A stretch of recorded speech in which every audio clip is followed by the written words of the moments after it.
shine, yeah. One time for my guy, yeah. Hold it ground, hold me down, yeah. You know I shine, yeah. My God, hold me down, I'ma shine, yeah. My God, watch me shine. Whoa, whoa, I'm gonna shine. Whoa, you know I gotta shine, watch me shine.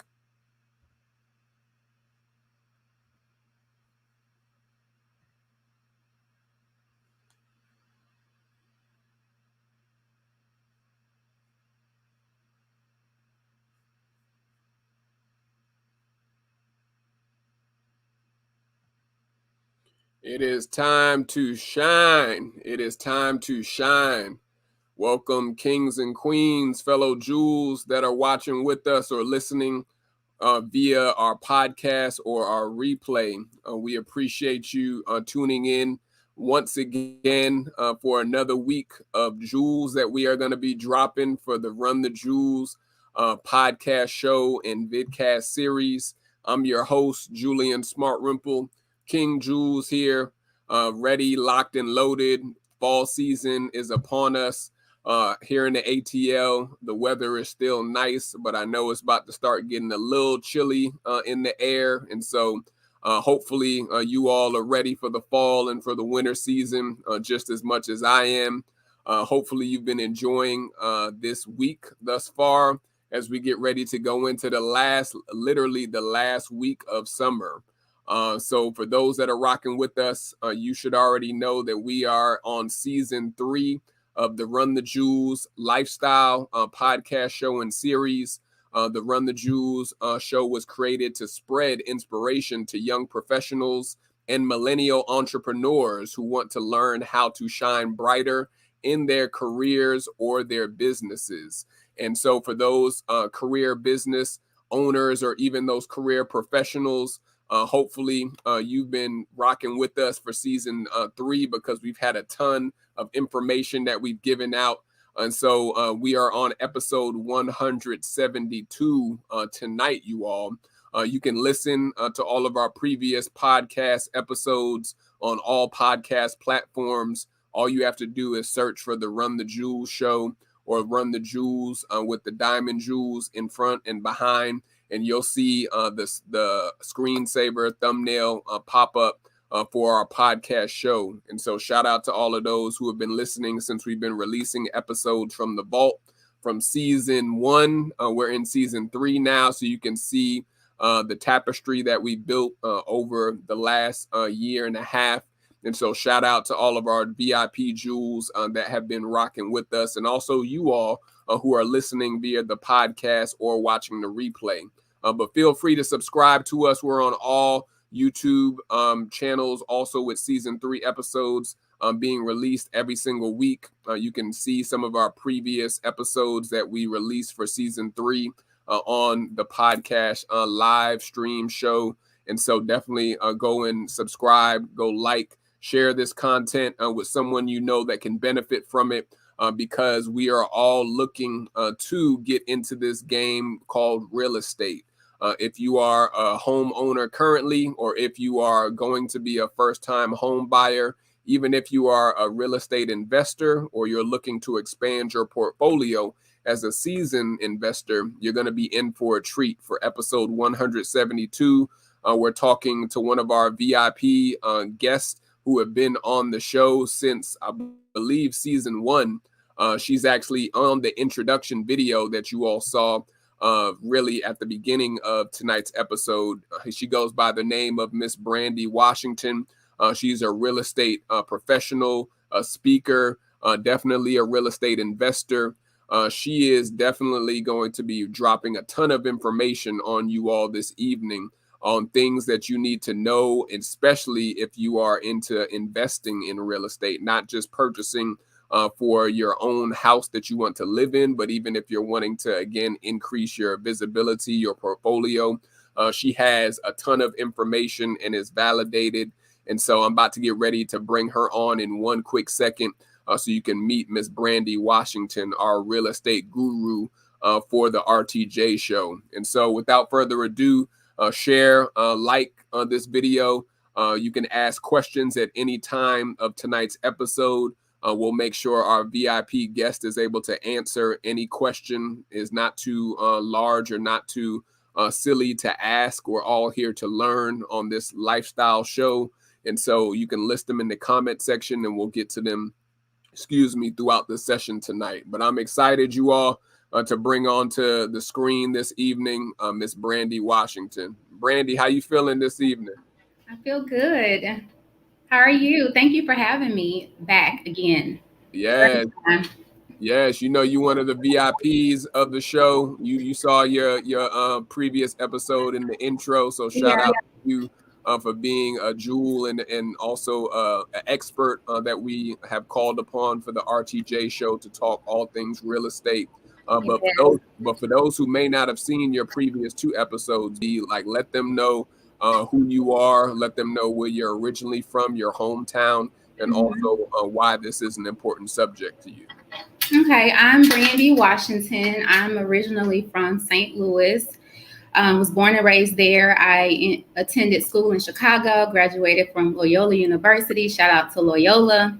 And I actually moved to Atlanta in 2012, working for a company called NACA. And I'm not sure if you guys are familiar, but I moved from Philadelphia as an office manager with NACA, and I came to Atlanta and took over the Atlanta office, which is the largest office in the company. And that's where my love for real estate started. So it's a nonprofit homeownership program. It helps people with either receiving a modification on their current loans or purchasing a home. So we help new home buyers. We help people that had previously purchased and just wanted to purchase, for a second time around. And so, that's how I got started. That's where my passion came from. Absolutely. Yeah. Out to NACA. Shout out to NACA too. I know you've definitely been an advocate for NACA since you've been out of that organization and doing your own thing in the real estate game. But for those that may not know NACA, explain what NACA does and also why that should be a potential resource for home buyers or investors. Okay, so NACA it's a nonprofit homeownership program, and it's actually like the largest in the country. And so they help people who are looking to purchase. So if you are in the low to moderate income bracket, you can possibly purchase with NACA. And they offer a product that's genius. It's like no closing costs, no points, no fees. And there's really nothing else out there that's like it that compares. I mean, we do have Georgia Dream, Invest Atlanta, but with the NACA product, it's better because it saves you so much money. They have lenders, preferred lenders. So they're a broker, but they actually go through Bank of America to, that's who you would be getting the loan through. So it's an excellent program. The only thing that they require is for you to volunteer.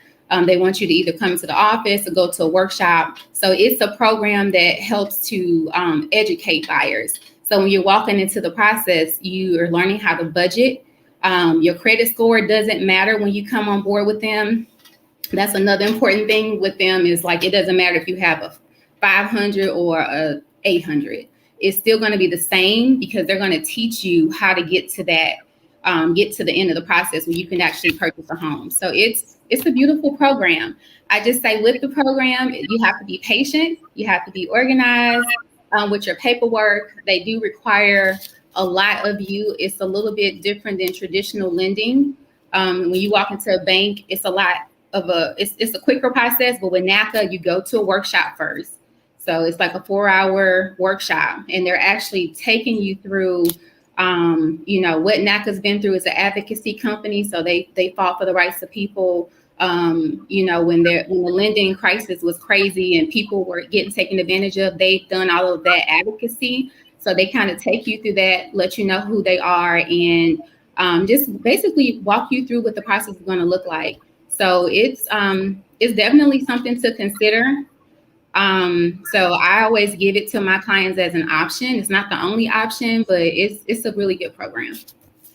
Yeah, definitely. We're looking for the resources and the keys to open doors and even to own certain pieces of real estate. So for those that are listening or just catching us on the replay, I'm here with my special VIP guest, Miss Brandi Washington, for episode 172, who is talking about things to know before hiring a real estate professional. And so again, if you are in the process of owning your own home, or if you are owning multiple properties, or if you are an investor looking to expand your portfolio, definitely you'll be in for a treat to learn about some of the jewels and some of the keys that Brandi is going to give you all this evening. And so at any point this evening, if you have any questions, you can list them in the comment section again, and we'll get to them shortly. And shout out to those who are rocking with us on Facebook or YouTube Live. We appreciate y'all being with us this evening.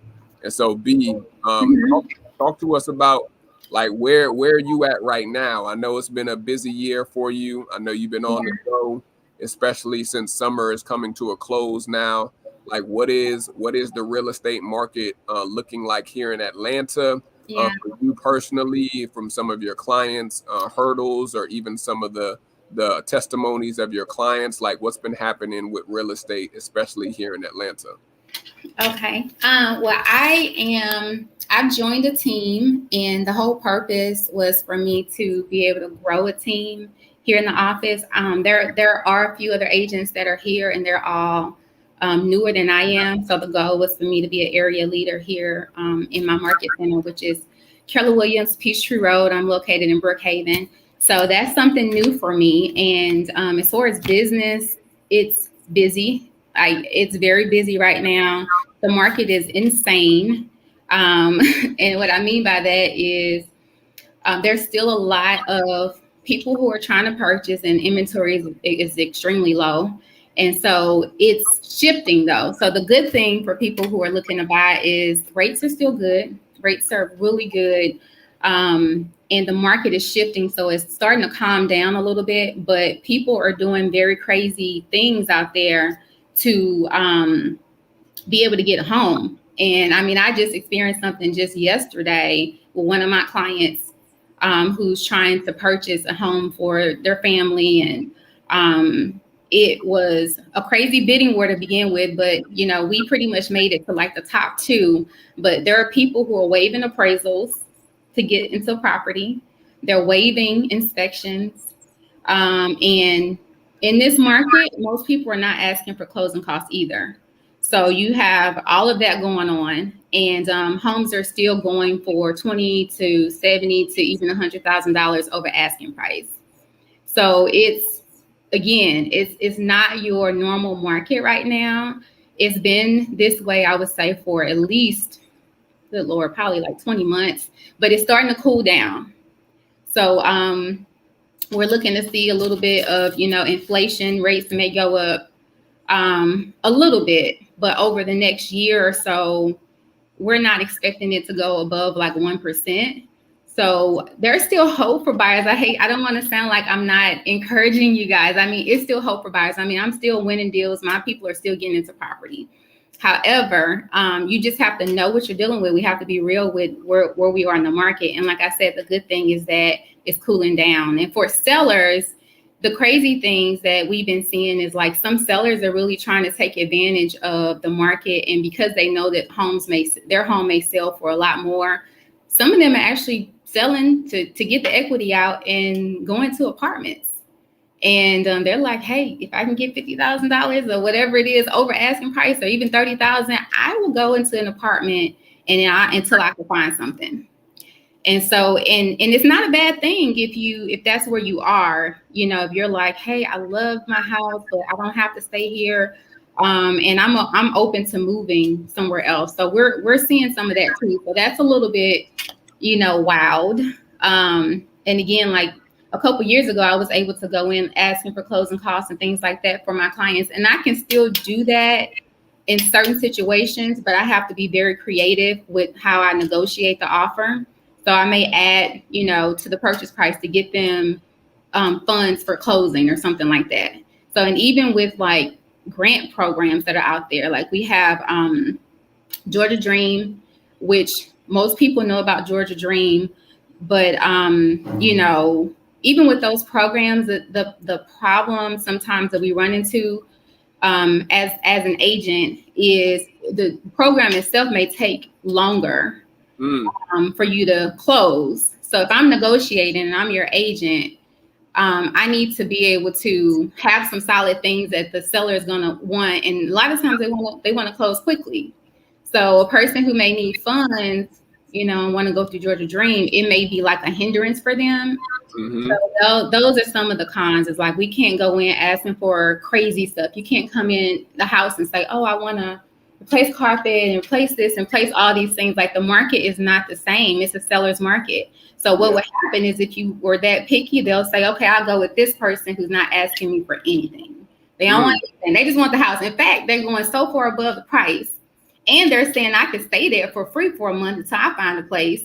They're not charging me anything, but you coming in and you're asking for all these things. So that, I typically tell my clients in the consultation where we are in the market, what's realistic, when I'm negotiating for them. So it won't be like, I thought I was going to get a crazy discounted price on my home. It's like, no. I mean, sometimes it happens, but don't expect it, So yeah, that's where the market is.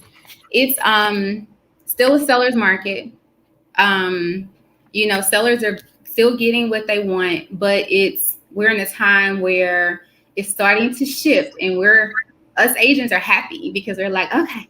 Because right now, even my broker is like, okay, the insanity peak is over. That's what he calls it. He's like, the insanity peak is over. So now we're kind of on the downward decline or what have you in what we were before. So it's starting to shift, and we need to shift. So. No, that's major right there when it comes to, like you said, the shift, because a lot of people they're not ready when the shift is in their favor. And so they always cry and always complain when the shift is already taking place. And so stay with that point and talk about, like, how have you seen people awaken when it comes to being prepared, whether it's for having their down payment saved up, whether it's for people leveraging their credit, what are some of the let's say the hacks or any of the strategies that some of your clients or even clients of some of your real estate professionals have been using to basically leverage this shift that is happening right now? I say the people that we're dealing with now are serious people. They're serious buyers. They have already went and had their credit looked at. They already know that they're in good standing as far as that. And that's a lot of times, we as agents, we want our clients to first go and get a pre-approval. So, and then we want to make sure we use that, because we have to use it to negotiate the offer and basically to let the listing agent know that this is a solid buyer who's already qualified. So a person that comes in prepared, they have good credit, or maybe not even good credit, but they're eligible to purchase, is very important. And, we just prep them through whatever it is, what it looks like, and let them know up front that they may have to pay more than the asking price for a home.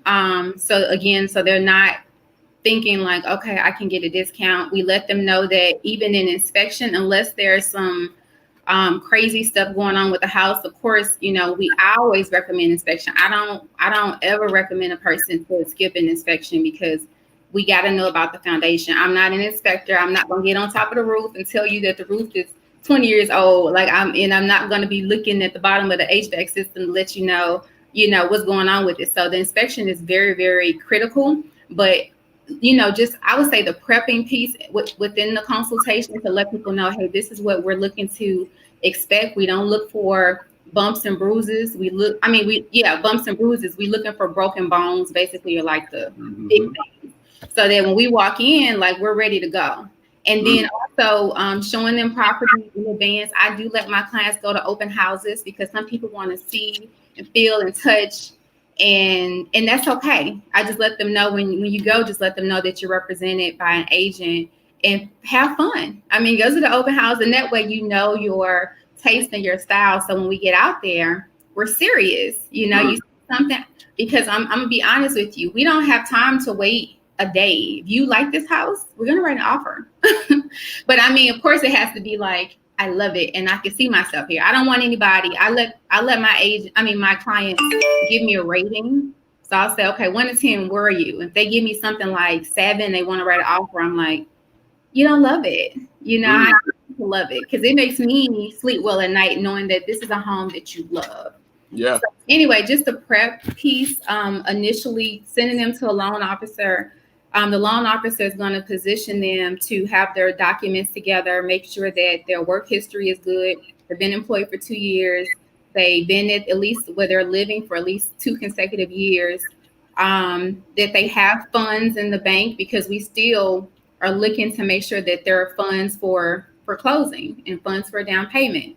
So, if you don't have anything, then we may have to wait. So all of that prep work with the lender is done beforehand.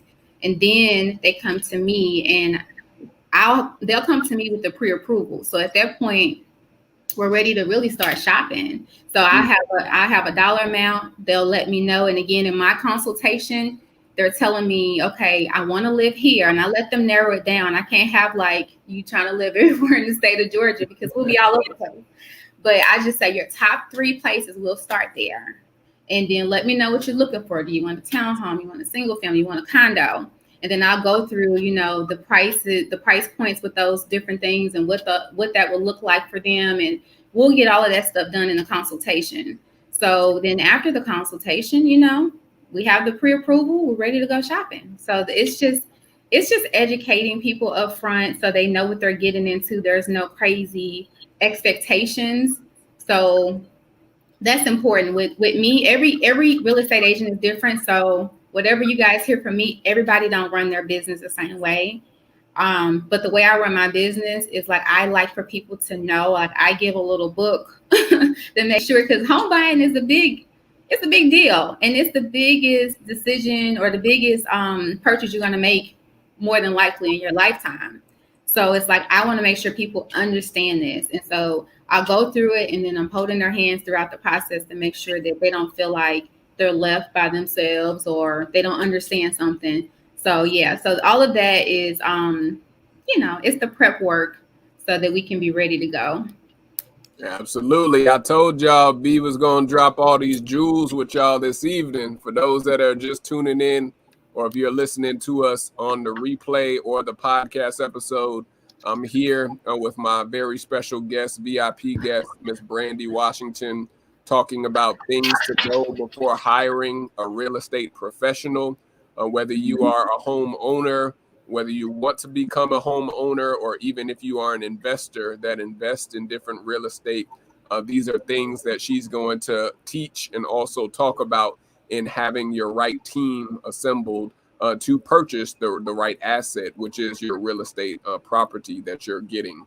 And so we did have a question coming in for you to be shout out to Miss Delta. She said, great to see you back, Brandi. Is the market boom that we are experiencing really sustainable given the political climate and impacts of COVID? So I know you were talking a little bit about this, B, but what are your thoughts on especially COVID right now with things still up in the air? They're projecting another shutdown. And do you think it's sustainable for, like you said, the boom that is happening? I think it is. And in all honesty, my business went crazy last year. That was my biggest year when COVID happened. And I can't say that there won't be any changes with the shutdown, because with the shutdown, we're essential people. Fortunately, unfortunately, you know what I'm saying? So we have our little, things that we need in case something happened, and we're able to still show. And there are people that need to move, so, and there's so many people moving to Atlanta. It's like, we're not really seeing a big slowdown. Now, I'm not going to say I don't have a crystal ball, unfortunately. So I can't really tell you, yes, it's going to be this, I don't know for sure, but just based on experience and what we're seeing, there will be possibly, some changes. Like we're seeing a shift right now in the market, but it's not gonna be nearly anything close to what it was in like 07, 08, 09. That's not happening. It's not. And again, with the population being what it is, inventory being low, inventory is at, for us, oh my gosh, it's like at under a month. We have under a month of inventory, which is, it's unheard of. Like there's not enough homes on the market right now. So builders can't even build fast enough right now. And I can even tell you that with new construction properties, because of the price that went up, like people were falling out of contract because, you know, prices went up with that. And but there's still a heavy demand. I have a person who's on a waiting list to get new construction. New construction is, I mean, that's a whole nother subject, but it's different now. And it's they're trying to build to accommodate the population that we have and people that are looking to move for whatever reason. So, you know, you have people moving because they have to. You have people moving because they've been stuck in a house for forever and they now realize that their home isn't conducive for working from home now. And it's like, hey, I need a space. I'm here. I got the kids. I got this. I may need an office or something. So I need to move and find something. And then you have people who have very stable jobs that are,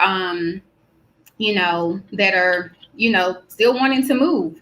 Like I have families now and they're like, hey, like I'm not, I don't see myself getting laid off. They're not scared and they're just, they're looking. So I don't see it changing that much. I really don't. And if anything, like we're looking for it to cool down a little bit so we can have more property for buyers.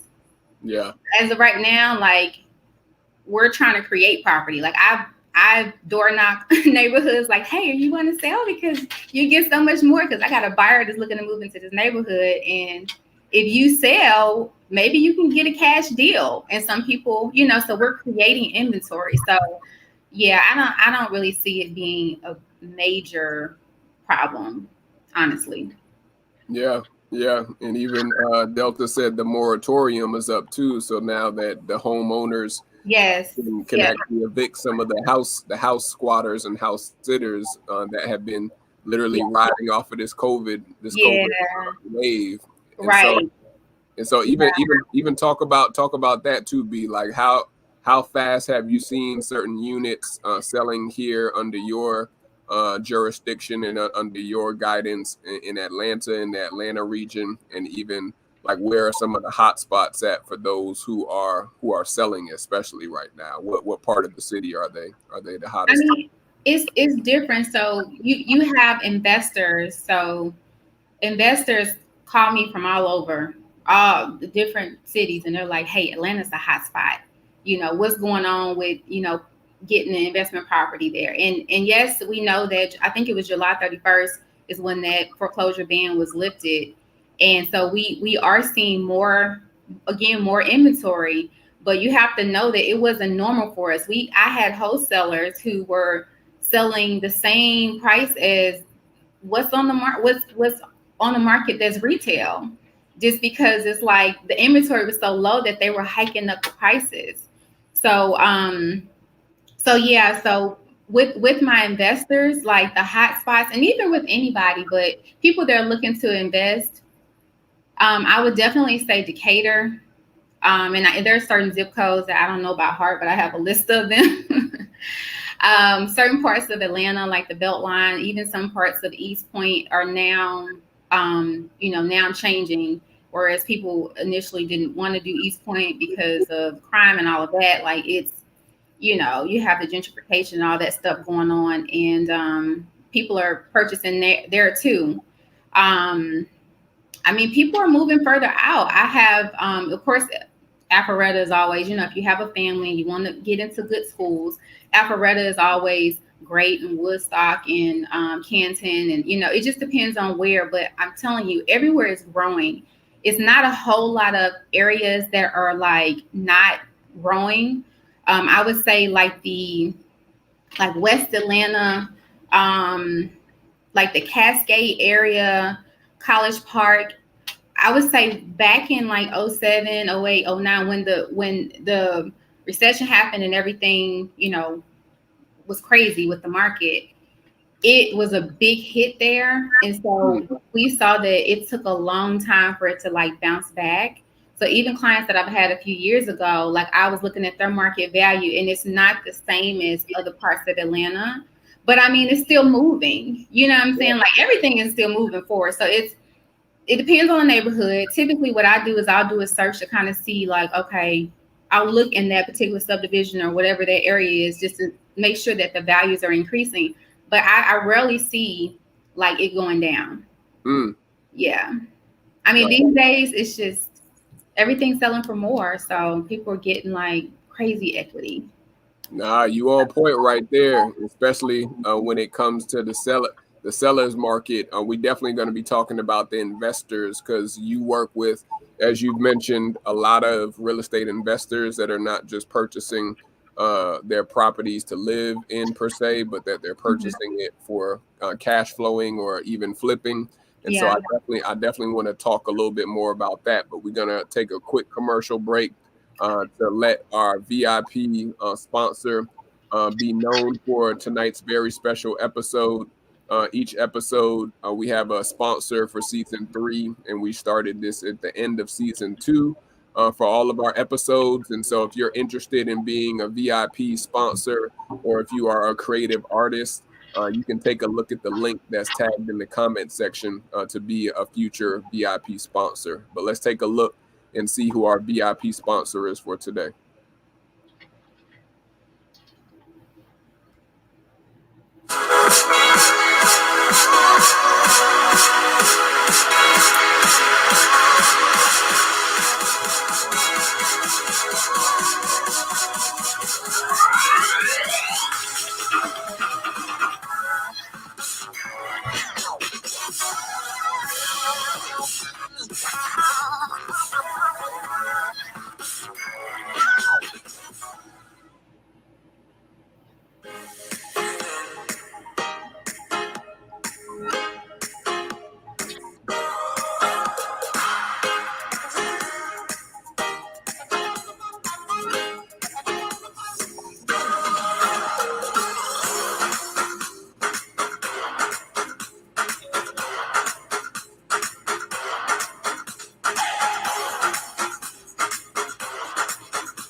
So our VIP sponsor for tonight's episode comes from none other than Fits for Kings and Queens. Fits for Kings and Queens.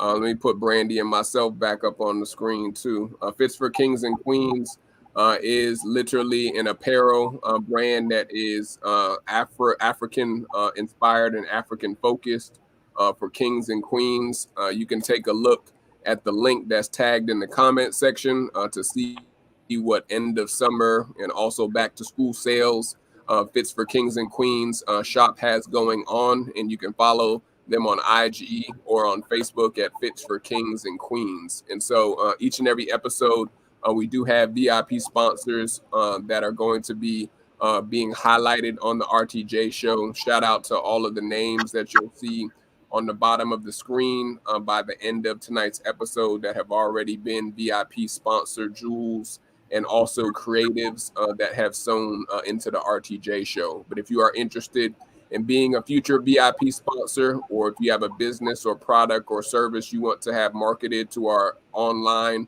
and also podcast international audience, click the link to find out more information. But back to you, B. Let's talk about the investors. Like what should potential real estate investors that are already having, let's say, a few units or a few properties on their portfolio, what should they be looking for in aligning their team of real estate professionals to find the best gems or the best deals for the assets or the properties that they're looking to purchase? Like what are some of the key players that you recommend that investors work with outside of course, a regular agent or a realtor? Like what are some of the other key players that you think they should have on their team?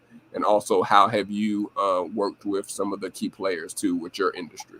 Right.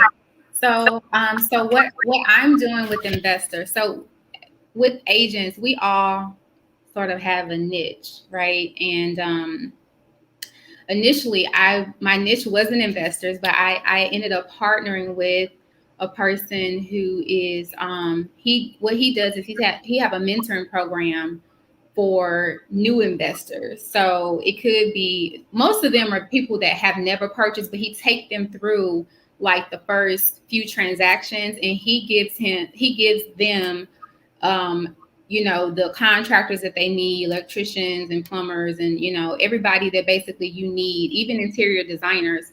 Like, he has it set up where he actually provide those people through the program.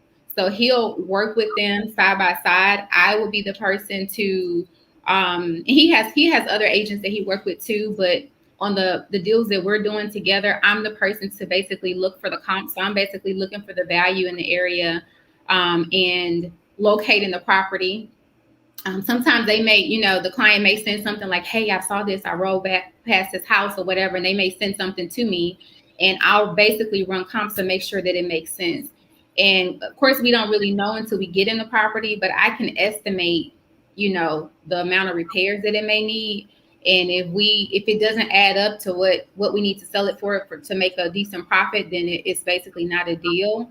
But if it's something where it's like, okay, you put in $40,000 worth of work and, end up making a profit of however much, 40, 50,000, then it could be something that we could potentially do. So outside of myself as an agent, again, Cedric has a mentoring program where he helps out people who are looking to, move forward. And like I said, he has a group of contractors. Now, if you're a person who is coming on board and you're more experienced and you have your own group of contractors, because that's very difficult to find. It's hard to find really good contractors that are reliable, who's going to do really good quality work. So if you have that, then really it depends on, like, are you a cash buyer, or are you going through a lender? Now, one thing that we do is, like, he was connected and now I'm connected to some hard money lenders. So people who are looking to get into investing don't have to have all the money cash.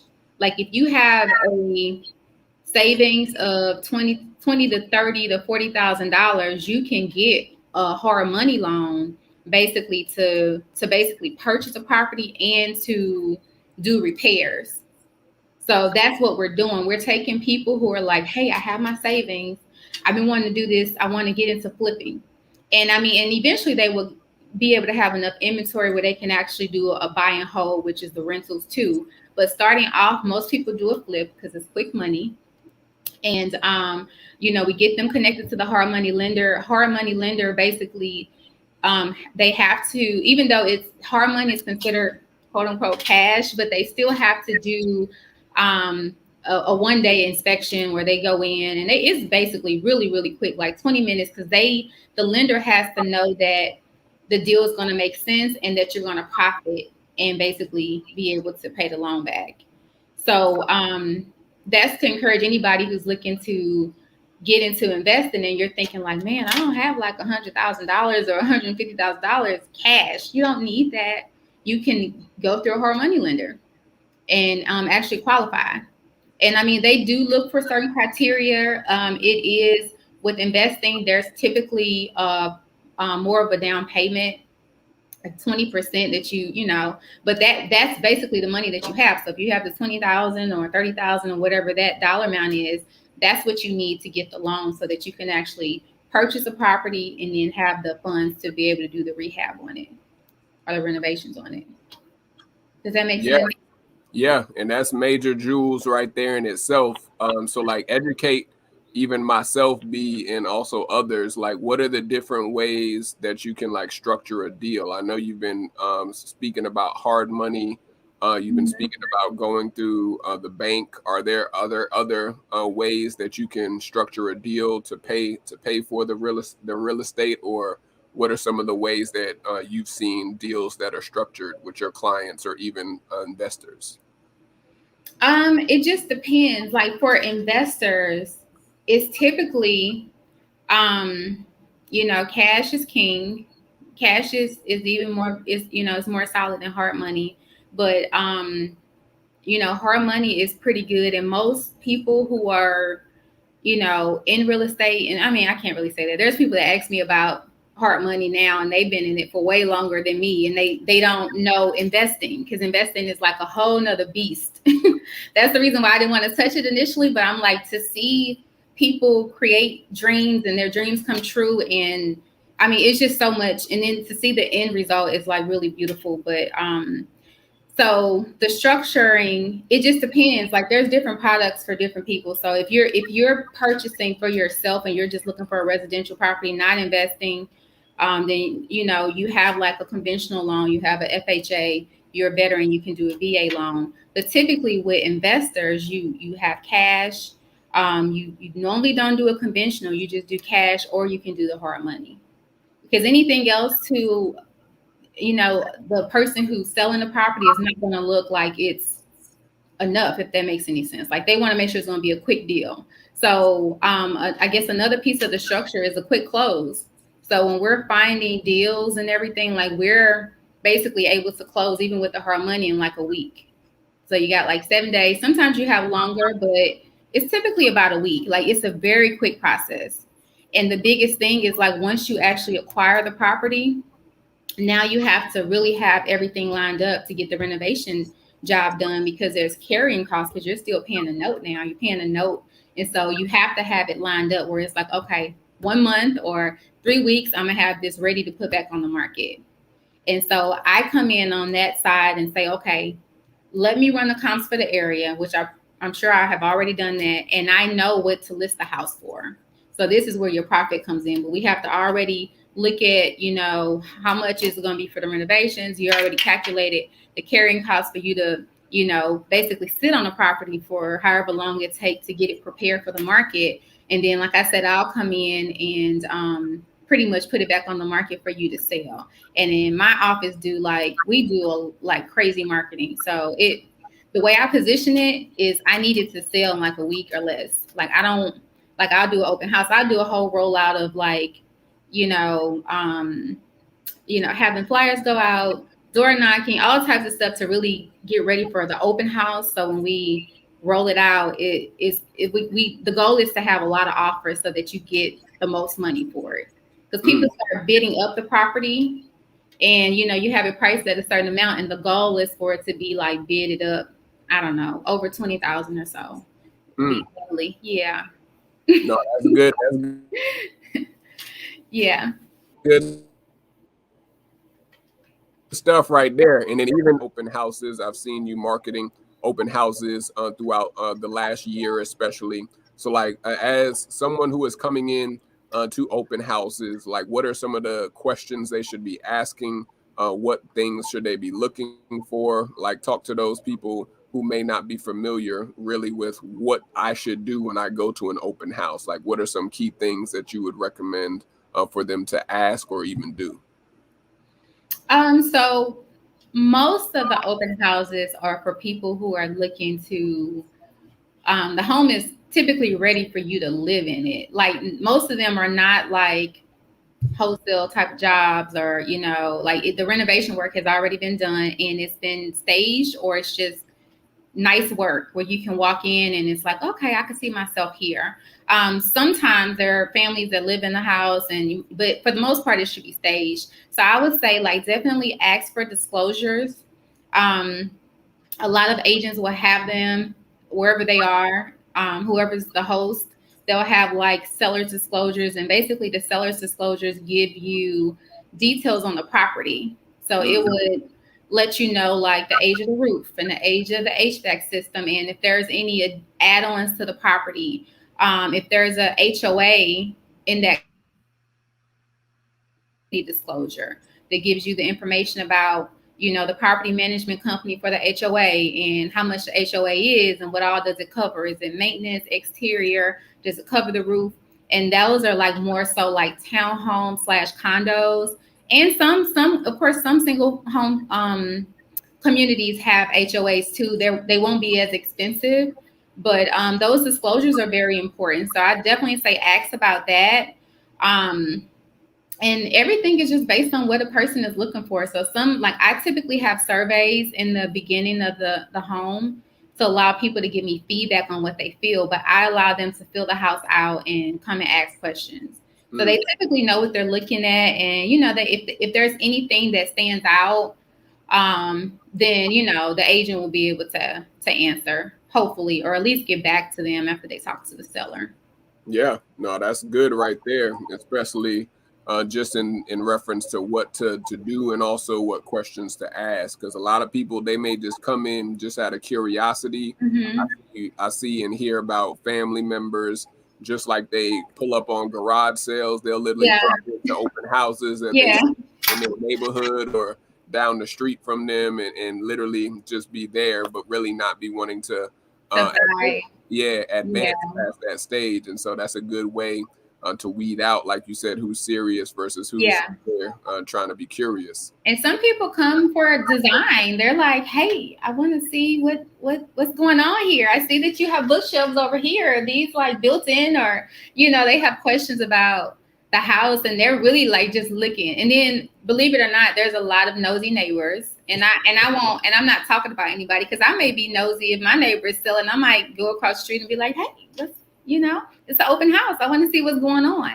So you have a lot of that. People are just like, they want to know their home values, so they're like, if this house is selling for this, I wonder what my house will sell for. I wonder what it looks like. So yeah, you have people that just stop by the open house, or you may have buyers who are interested in buying. Some of them have agents, and some of them may not have agents. They haven't even done the process yet, but they're just like, I want a house, and I've been seeing this house. I see it's for sale. I'm driving by, and I just want to stop in and see what it looked like. So it varies. Everybody's a little different. And I believe that when people go in there, they can pretty much see finishes and, see if things are up to their standard. And then from there, they can always ask the open house host, like, for any details.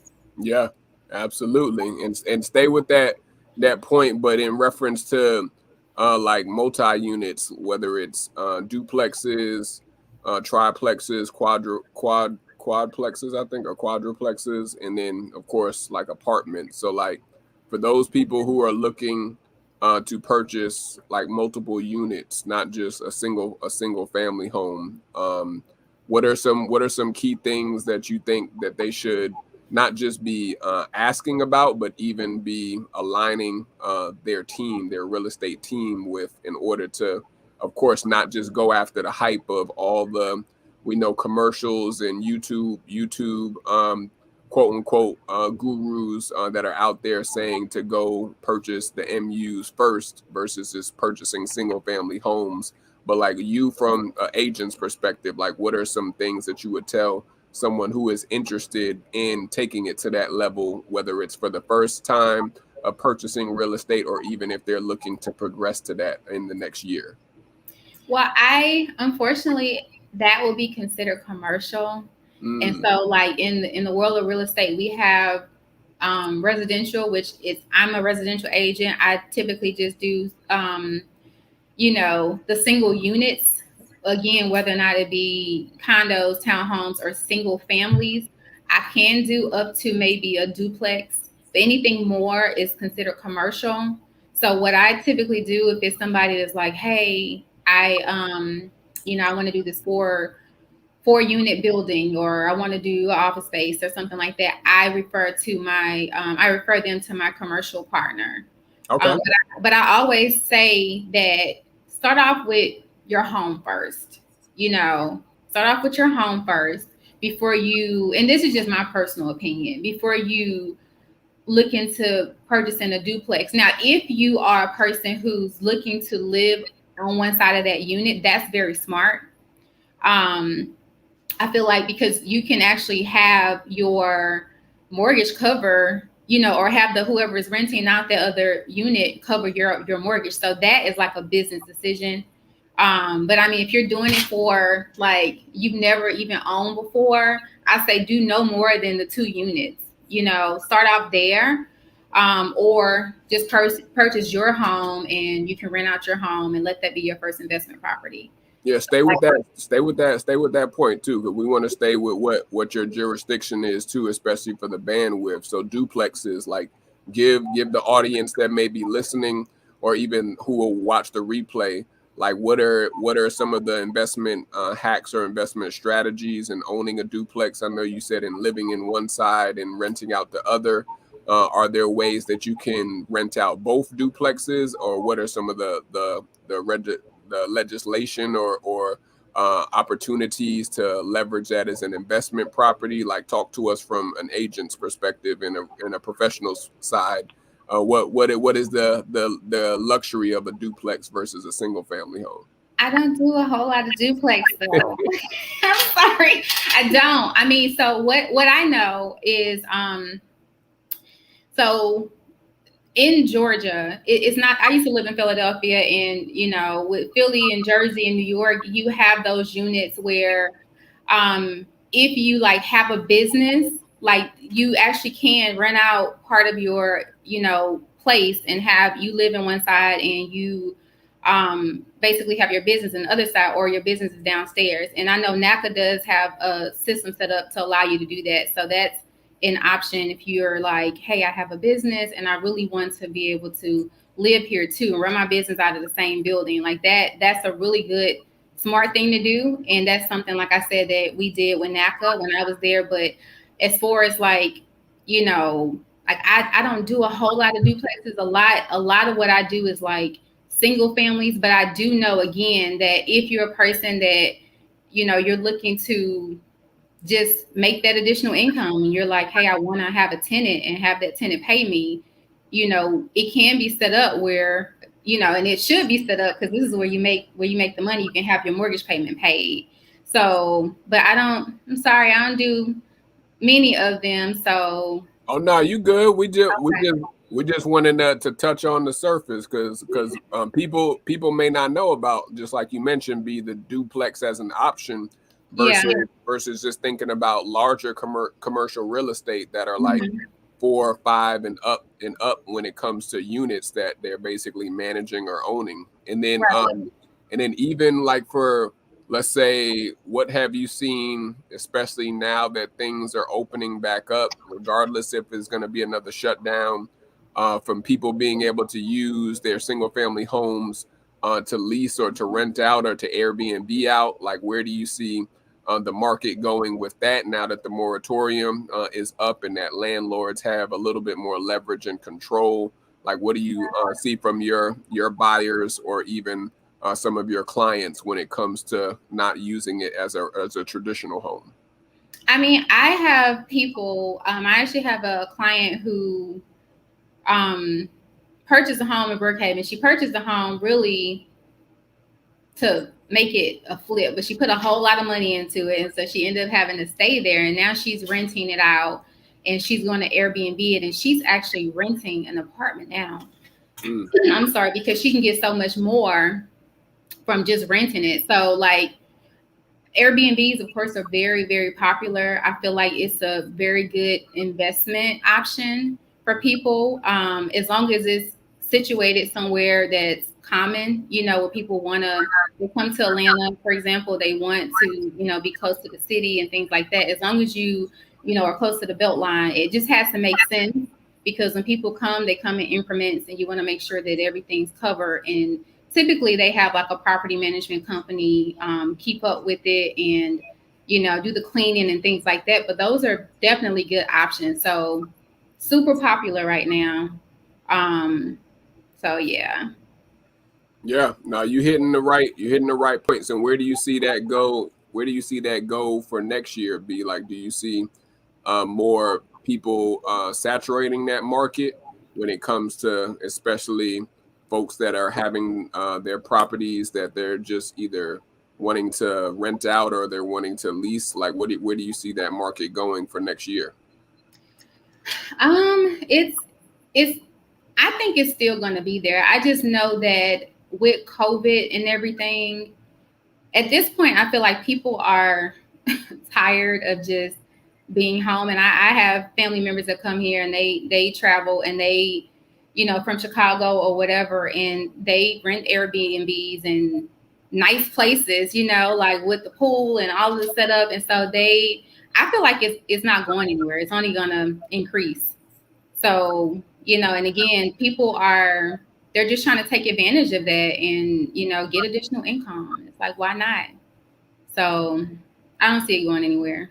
Yeah, because we've talked to a couple real estate professionals, including yourself this season, from one of our previous guests, Venter, talking about house hacking strategies.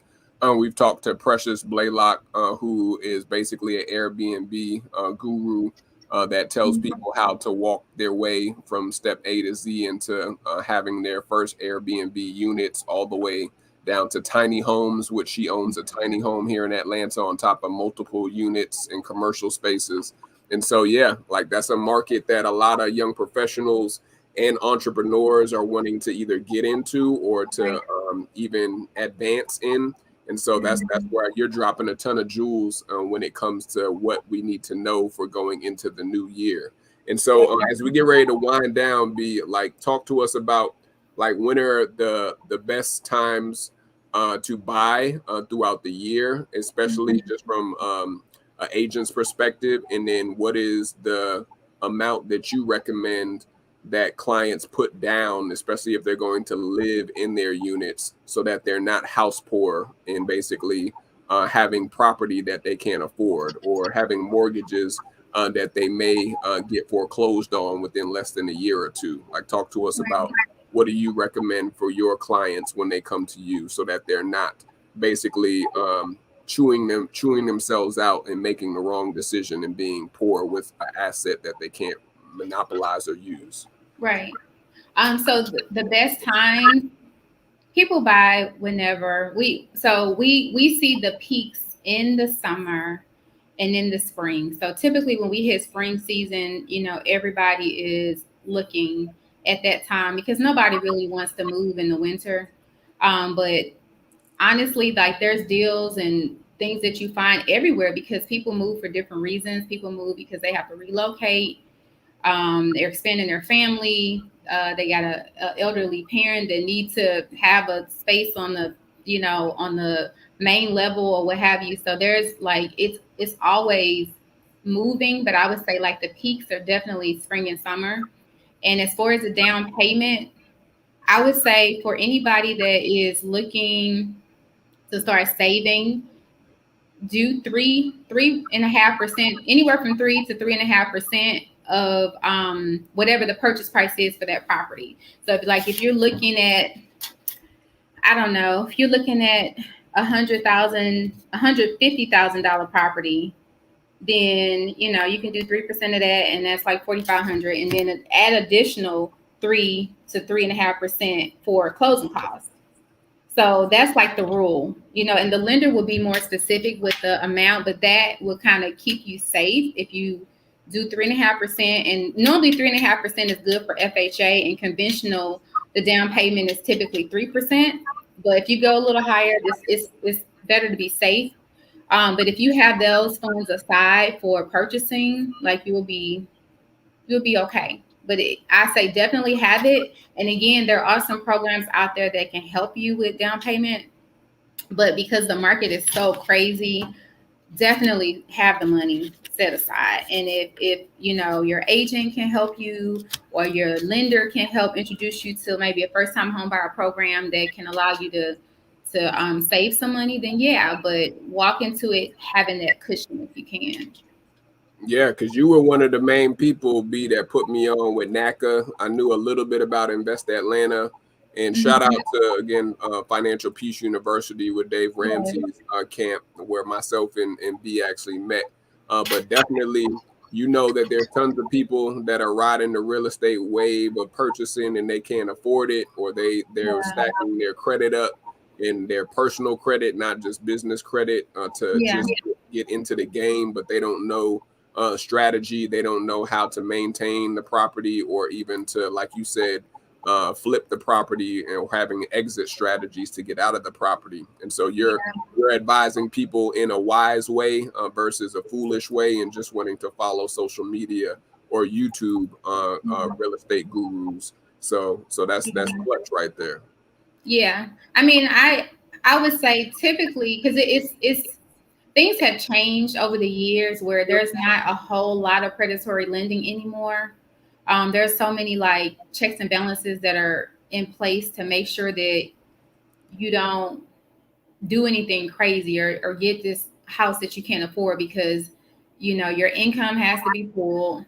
You have to show proof. They don't have, I mean, there still are some loans out there, but typically we're not doing like the no document loans and stuff like that. So Right.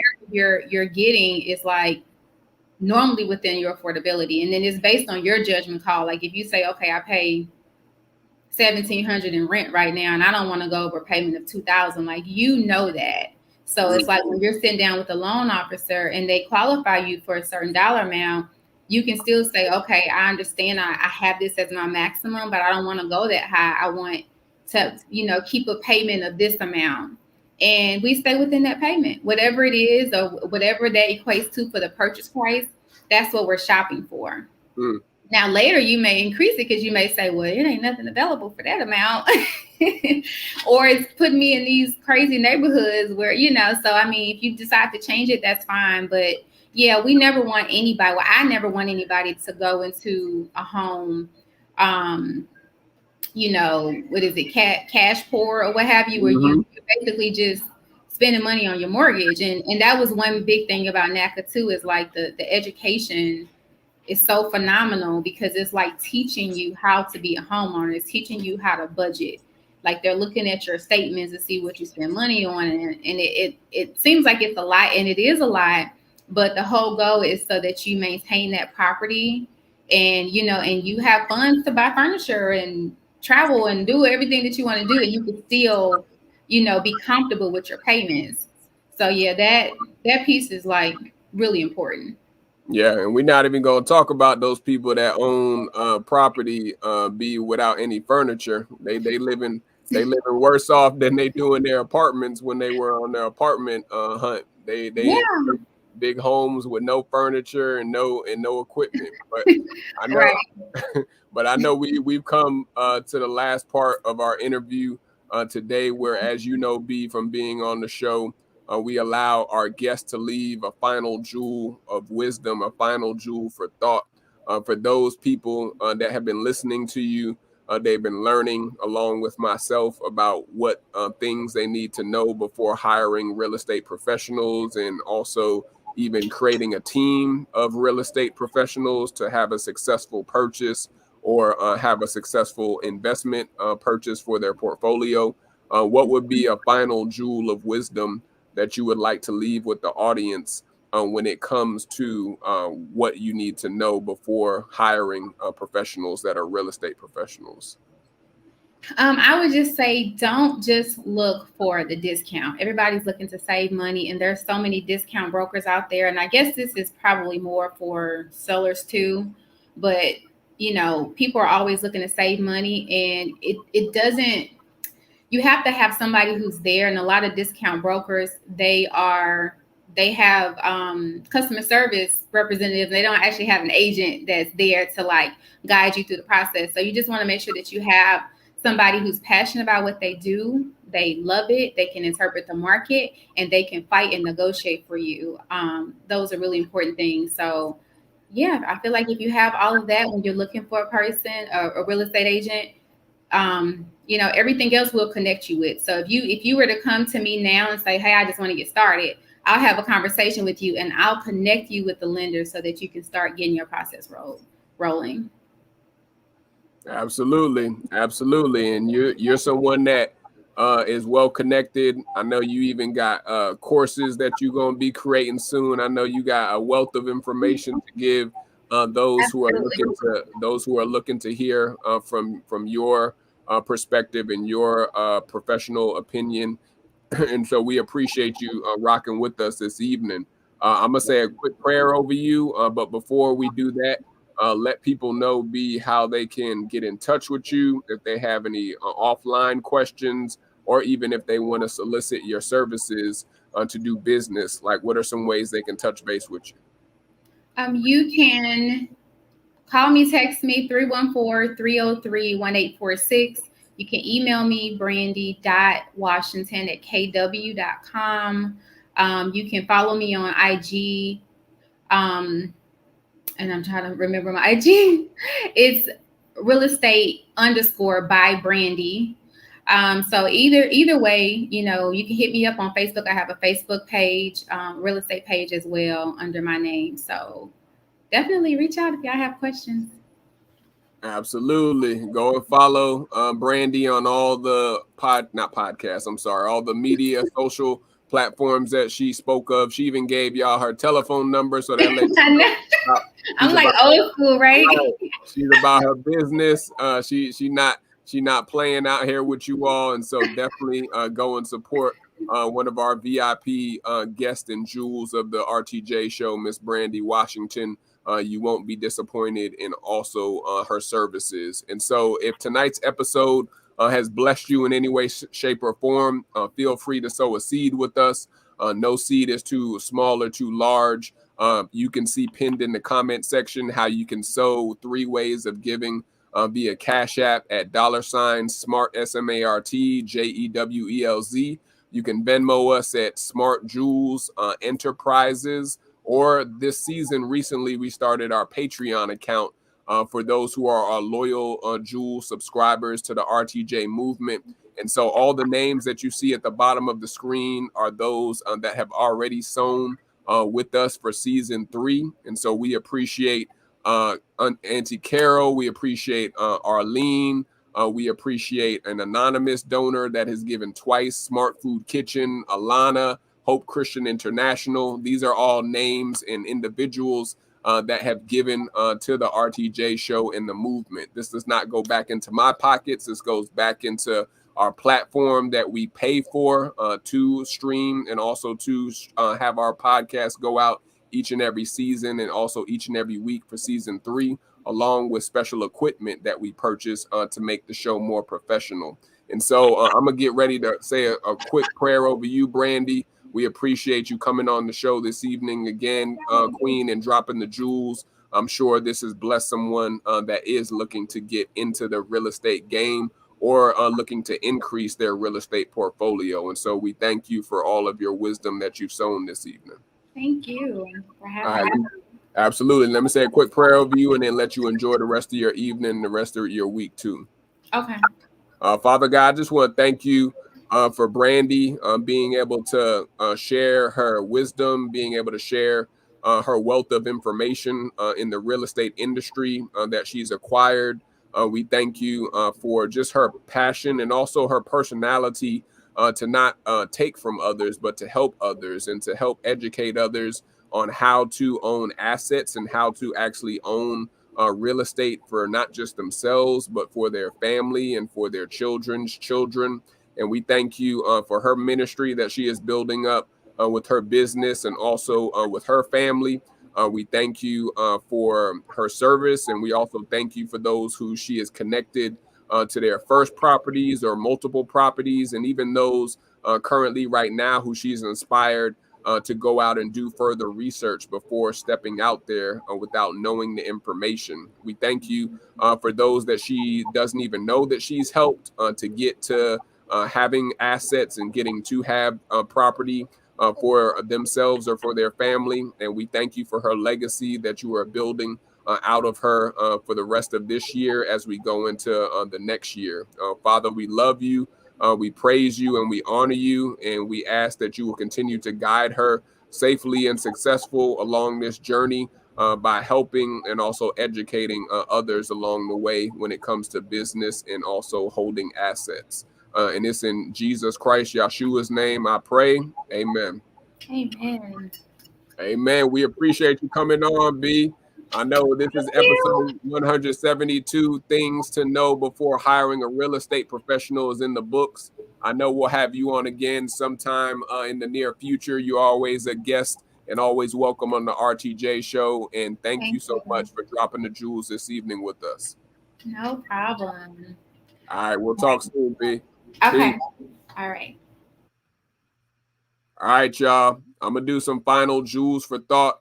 You just heard from my VIP guest, Miss Brandi Washington, She's come on the show literally since season 1 to educate not just you all, but even myself on the real estate industry, not just here in Atlanta, but literally the real estate industry at large, and things that you need to know, and also questions that you need to ask before hiring your auntie, your cousin, and then your best friend, individuals that you just basically are wanting to support.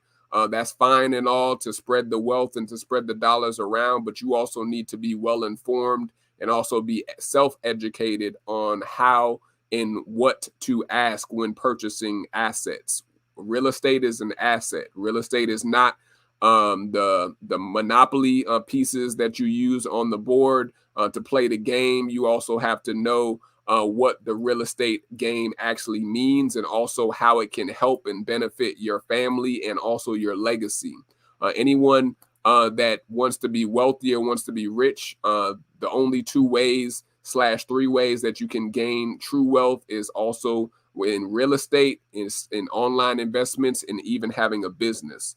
Also with life insurance, which is a policy that a lot of people sleep on, is a way to pass down generational wealth. But most business owners open up a business to purchase real estate, and also most business owners open up a business to go public with their company, to have online investments. And so these are things that you may or may not know about, but hopefully after tonight's episode, you have truly valued and learned the importance of having the right people on your team, because real estate is a team sport, and you have to know the key players and also their talents and their gifts so that you can use your team in an upward fashion versus just staying stagnant or moving downward. You got to be able to assign the positions to the right individuals, just like you would in a job or in a position, because your asset is real estate, and a lot of people are purchasing assets that they either don't know how to manage correctly, or they shouldn't have had any business purchasing in the first place because they can't afford it. And so please do your due diligence. Please definitely ask the right people and the right questions before jumping into the real estate game, because you have to be ready. When you stay ready, you don't have to get ready, but you have to know the rules of the game in order to play successful. And so take a look and see what some of our services and also updates we have for season 3 are, and then I'll come back to close out tonight's episode. But shout out to our VIP sponsor, Fits for Kings and Queens, again, for coming on and sponsoring the show for tonight for episode 172.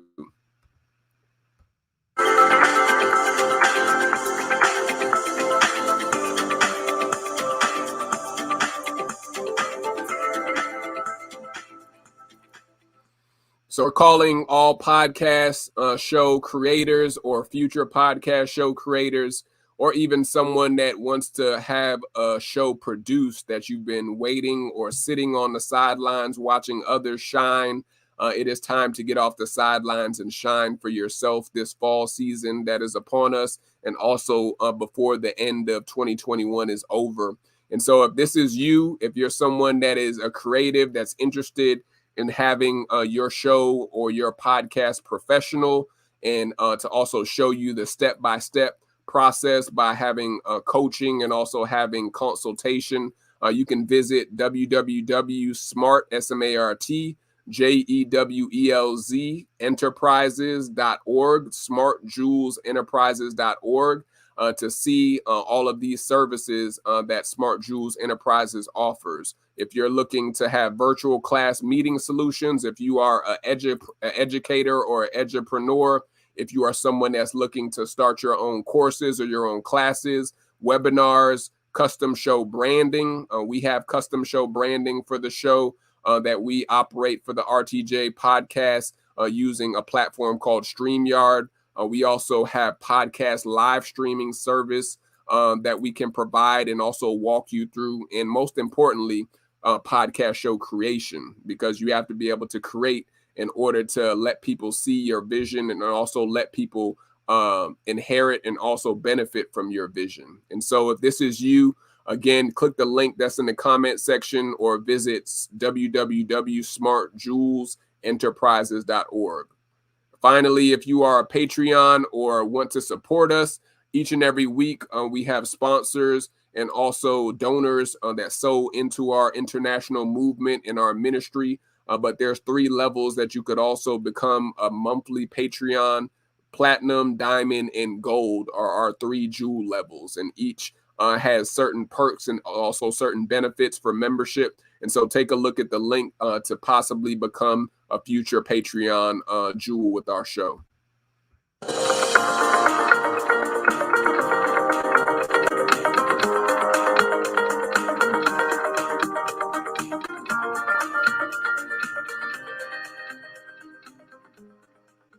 Also, you should constantly be learning as a lifetime student. No one is a know-it-all, because we are not God. We are not Yah. We are not Yahweh. And so we should all be wanting to hear from experts and hear from professionals, and also those that are even gurus in their own space, because they are in this industry. And so we've done a ton of work from soliciting coaches and also business owners and business and young professionals to share their talents and also their skill set with us. And so we've literally created a Smart Jewelz Institute, which houses our courses, our learning platform for our VIP students and VIP jewels that are a part of our movement for Smart Jewelz Institute. And so if you want to become one of our Smart Jewels for the rest of this year, or even if you want to join our movement going into next year to start off your personal development, financial freedom, and also your health and wellness, definitely visit smartjewelsenterprises.org, smartjewelsenterprises.org to sign up for our Smart Jewelz Institute enrollment classes. Next week, we have my very special guest, Milk. He is a poet, a speaker, and also an author and a community activist. And so the title of his episode is Who the Leaders? We the Leaders. If you are looking for leadership or trying to figure out your calling or your passion, you're going to be in for a treat next week to hear from my very special VIP guest, Milk, who is coming next Tuesday at 7:30 p.m. Eastern, streaming on Facebook, YouTube, and we'll even more than likely be posting this replay on LinkedIn. And for our podcast subscribers, you can definitely listen to this podcast episode when we release it later on. But shout out to Milk, who's going to be here next week for episode 173. You can catch us on all podcast platforms, Anchor, Google, Stitcher, Spotify, Apple, of course, Amazon, iHeartRadio, literally all the podcast platforms that you use to listen to your music. You can go and subscribe to us and type in the Run the Jewelz podcast, or even just Run the Jewelz, and you'll see the image that is to the right of my face, right here. Yeah, this way, to the right of my face right here. And you'll be able to subscribe and follow our episodes from season 1 that we are releasing each and every week. And so all of the episodes that we are releasing for season 3 will eventually be uploaded on our podcast episodes. But if you are interested in seeing some of our previous episodes from season 3, feel free to subscribe to our channel on Julian Smartrimple's page. We're in the process of creating our Run the Jewelz podcast channel on YouTube. But for now, you can just search for my name, Julian Smartrimple, to see some of season 3's recent podcast episodes that we've streamed on the live show for these episodes. I'm your humbled host, Julian Smartrimple here, just here to run the jewels another week. You've heard from my very special guest, Miss Brandi Washington. Go follow her and go subscribe to her on all of her social platforms. And if you have any questions, feel free to reach out to her.